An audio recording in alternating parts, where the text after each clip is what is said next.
እንደ ቀን ቁመትን እንደ ጊዜ ክብደትን የሚለካምናል። ጊዜ ከሰው ዓይን በላይ ኪስህን ከሰው አፍ በላይ ክብርህን ይፈትሻል። እንደ ሸክም ጉልበትህን እንደ መከራ ጽናትህን ይመትራል። ጊዜን ብቸኛው መርቻ። ውድ የተከበራችሁ የኔ ቤተሰቦች የትዕግስት ቤተሰቦች እንዴት ናችሁ? ከኔ ጋር እግዚአብሔር ይመስገን ሰላም ነኝ። ዛሬ በቪዲዮ ተከስቻለሁ። ለመጀመሪያ ጊዜ ነው እና ወዳችሁና ፈቅዳችሁ ስለምትከታተሉኝ እጅግ አድርጌ አመሰግናለሁ። ዩቲዩብ የጀመርኩት የኢትዮጵያን ሕዝብ አምኜ ነው። እናንተ እንደምታበረቱኝ፣ እንደምትደግፉኝ፣ እንደምትጠግኑኝ ተስፋ አድርጌ ነው እናንተን እና ዛሬ ትንሽ ለመዳም ቅመሞች ከኔ ተሞክሮ ለመክራቸው መጥቻለሁኝ። የመዳም ቅመሞች ብዙ ጊዜ ሲጎዱ፣ ሲጨቆኑ፣ ሲገፉ፣ ክብር ሲያጡ ነው ማየውና የደረሰበት ሰው ነው የሚያውቀው። እና እኔ ለመዳም ቅመሞች ለእህቶቼ ምንድነው የምላቸው? እናንተ የመዳም ቅመሞች አይደላችሁ። እናንተ ለራሳችሁ ቅመም ናችሁ። የቤተሰብ ዋልታ ምሰሶ ናችሁ። አረብ ሀገር ያልቀየረችው ሰው የለም። እሷ ባሳትቀየር ያልቀየረችው ያልደገፈችው የለም። ለምሳሌ አሁን በአውሮፓ ሀገር የሚኖሩ ሰዎች አሉ። እንደፈለጋቸው ተመችቷቸው ወጥተው ገብተው፣ ግን ብዙ ጊዜ ስራቸው ጎልቶ አይታይም። የመዳም ቅመሞች ግን ራሷ እየቀለጠች ለሌላው ብርሃን የምትሆን ለቤተሰቦቿ፣ ለትዳሯ፣ ለልጆቿ ዋጋ የምትከፍል የአረብ ሀገር ሴት ናት። እና እህቶቼ እኔ የምላችሁ ነገር ምንድነው? ብዙ ሰው ይላል ይመክራል። ስለ አረብ ሀገር እህቶቻችን ብዙ ሰው ይናገራል። ብዙ ሰው ግን አሁን እግዚአብሔር ይመስገን እንደውም ብዙዎች ከመጮኻቸው የተነሳ እህቶቻችን እየነቁ ነው፣ እየነቃን ነው። እግዚአብሔር ይመስገን እና በተቻለ መጠን ለሌላው እንደምትደርሱ ለራሳችሁም ድረሱ። ራሳችሁን ጠብቁ። ራሳችሁ ብቻ ነው ያላችሁት። በተለይ የረጅም ዓመት አረብ ሀገር የኖራችሁ የቆያችሁ እህቶቼ እናንተ ሀገር ቤት ስትወጡ ወይም የዋህ ሀገር፣ የዋህ ቤተሰብ፣ የዋህ ጎረቤት፣ የዋህ ጓደኛ ጥላችሁ ነው የመጣችሁት። ከጊዜ ቆይታ ብዛት ግን ወደ ሀገራችሁ ስትመጡ ያባስቀመጣችሁበት አይገኝም። ይሄንን ለራሳችሁ ዝግጁ አድርጋችሁ ሂዱ። ወደ ሀገሬ ስገባ ምንድነው ከኔ የሚጠበቀው? የሆነ ነገር ቢከሰት ራሴን እንዴት ነው አዘጋጅቼ ራሴን ነፃ አውጥቼ በሁለት እግሬ የምቆመው ብላችሁ ከራሳችሁ ጋር ተማከሩ። ምክንያቱም እኛ ወደ ኢትዮጵያ ስንመለስ ከረጅም ዓመት በኋላ ምንድነው የምናስበው? ትልቅ ነገር ነው የምናስበው። ትልቁ ነገር ይቀርና ትንሹንም ነገር አናገኝም። የሚያሳዝነው ነገር ወይኛ የምንገባለት ሆይሆታና አጀባ ይበዛል። ለሁለት ቀን ኦልሞስት በዛ ከተባለ ለሳምንት የሚቆየው እድለኛ ከሆነ ነው። ከዛ ወዲህ እናንተ የሰራችሁትን ትጠይቃላችሁ። እናንተ የጠየቃችሁት መልስ ሳይመለስላችሁ መቼ ነው ተመልሰሽ የምትሄጁ የሚባል አማርኛም ሊቀርብላችሁ ይችላል።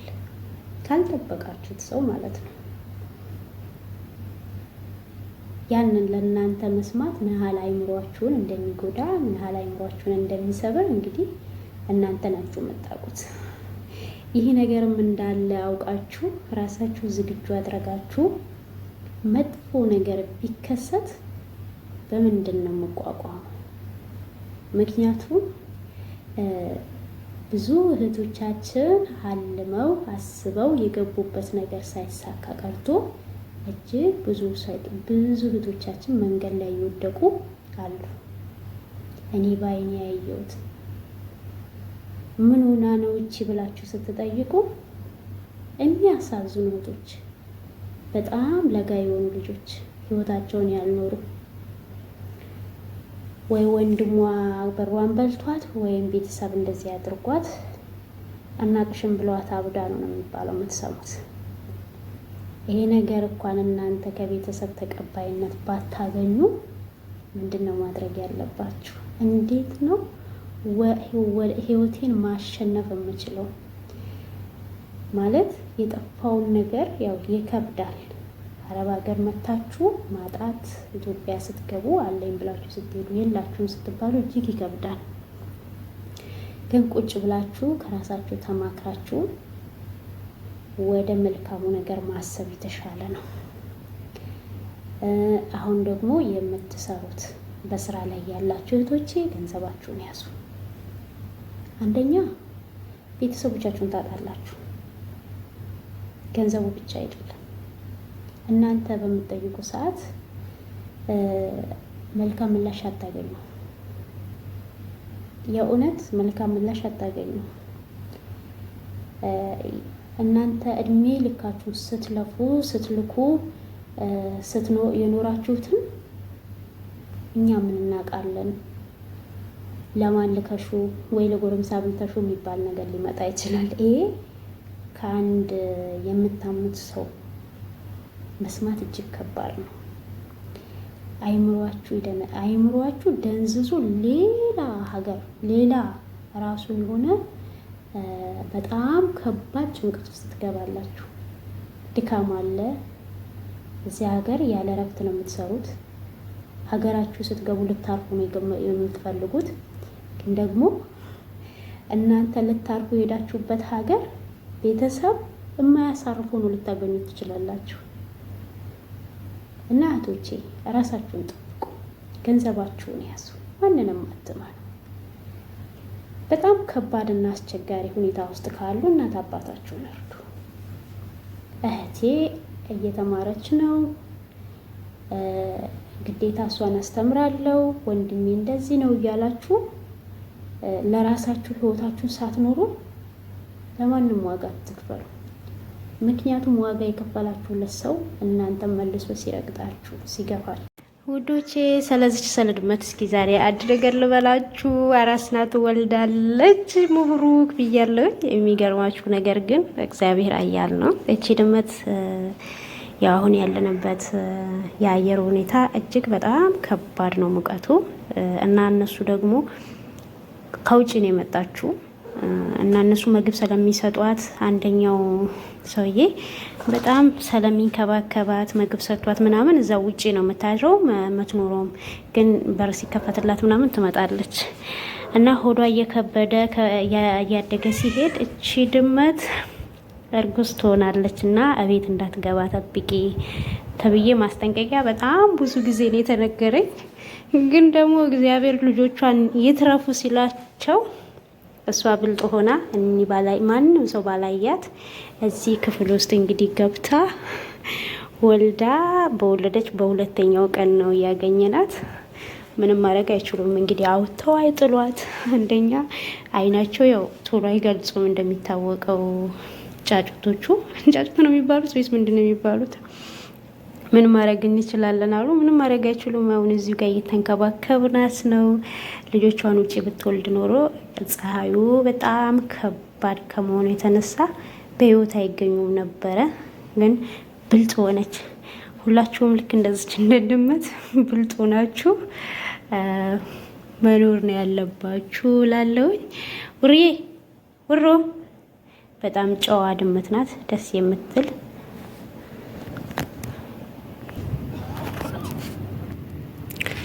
እና ከውርዬ ቤት ወተናል። ግቢያችን ደግሞ ይሄን ይመስላል።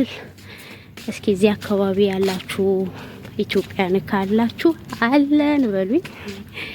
ግቢያችን እንግዲህ የተለያየ ነገር አለ። በጣም ገጠር ነው። ያው እኔ በህይወት ዘመኔ የምጠላው ገጠር ነው፣ የሚደርሰኝ ደግሞ ገጠራማ ነው። ይገርማል። የገበሬ ልጆች ካላችሁ እዚህ ጋር ያላችሁ ጀርጅር አለ፣ ባሚያ አለ፣ እዚህ ጋር ደግሞ ፍልፍል አለ፣ ቃሪያ ማለት ነው። ትዝ ይለኛል ኢትዮጵያ ስንኖር ያኔ ቤተሰቦቻችን የክፍለ ሀገር ልጆች ታውቃላችሁ፣ እኔ የክፍለ ሀገር ልጅ ነኝና በጣም ደስ በሚል ሁኔታ የበርበሬ ኩትኳቶ ሲደርስ እንኮተኩት ነበረ። በዛ ላይ ለእንትን በርበሬውም ሲደርስ ለቀማ፣ ከዛም በኋላ ደግሞ ቃርሚያ የሚባል ነገር አለ። ቃርሚያውን ደግሞ ለኛ ይለቀቅልናል። የምትፈልጉትን ትገዛላችሁ ይባልና ለቀሙና ወሰዱ ይባላል። ያችን እኛ ቃርመን እንግዲህ ያው የክፍለ ሀገር ልጅ የማይመኘው ነገር የለም። እንደሚታወቀው የምንፈልገውን ነገር እንገዛለን። የሀገሬ ትውስታ እዚህ ጋርም አለ። እዚህ ጋር ደግሞ ያው ሞኞ ነው የምንለው እንግዲህ ናና፣ ይሄን የመሰለ ናና አለ። ደስ ይላል። አይሁት ይሄ የትኛውን ቦታ ኢትዮጵያም ሲተከል ዝም ብሎ ነው የሚበቅለው፣ መሬት ብቻ ያገኝ። እዚህ ጋር ደግሞ ወረቅ ቃር ነው የሚባለው አይደለ? ሩዝ ውስጥ የሚገባ ወንዶቼ ብዙ ጊዜ በሩዝ እንጠቀመዋለን። ለጸጉሩም ከቅባት ጋራ ተቀቅሎ ይሆናል። እዚህ ጋር ደግሞ የሀገራችን ተወዳጁ ሸንኮራ አለ። የኔ መሰለ ገና አዲስ ነው። እኔ ከመጣሁ ነው የተተከለው እና እኔ ያለሁበት አካባቢ ይሄን ይመስላል። ምድረ በዳ። እኔ እዚህ አካባቢ አንድም አበሻ ላየው ካለ እና ውዶቼ እዚህ አካባቢ ያላችሁ ካላችሁ ሀሎ በሉኝ። በጌታ ሰማያችሁት። ግን ምድረ በዳ ምንም ነገር የለም። የሚገርማችሁ እግዚአብሔር አያምጣ እንጂ ችግር ቢፈጠረውን እዚህ አካባቢ ማንም ማንንም አይሰማም። ታስኪ የለ ምን የለ በቃ ዝም ብሎ ጸጥ ያለ በቃ እንደዚህ አይነት ቦታ ነውና፣ ግን እግዚአብሔር ይመስገን ከፉጄራ ይሻላል። ማመስገኑ የተሻለ ነው። እና እንግዲህ ይሄም አሁን ኢማራት ይባላል ማለት ነው። በስመ ኢማራት ይሄም ያልፋል። እንግዲህ ይኸውልሽ ቤት ውስጥ እኔ ብቻ ነኝ የምኖርባት ማለት ይቻላል። ሌሎች እንኳን ይወጣሉ ይገባሉ፣ ብዙም አይቀመጡም። ይሄም ያልፋል ብለን እየታገልን ነው። ውድ ቤተሰቦቼ ሰብስክራይብ አድርጉኝ፣ አበረታቱኝ። ኮሜንት፣ ሼር፣ ላይክ እያረጋችሁ የመዳም ቅመሞች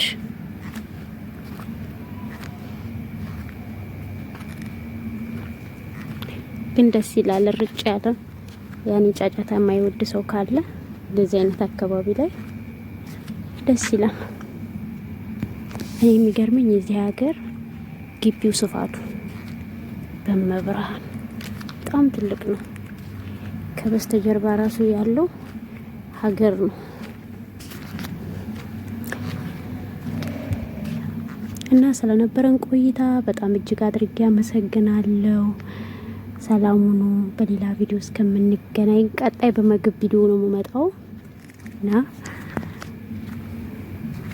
አስተያየት ስጡኝ፣ በቀንነት አበረታቱኝ፣ ደግፍ አድርጉኝ። ውድ ኢትዮጵያ ቤተሰቦቼ ወገኖቼ፣ እሺ መልካም ቆይታ ይሁንላችሁ። ባይ ባይ።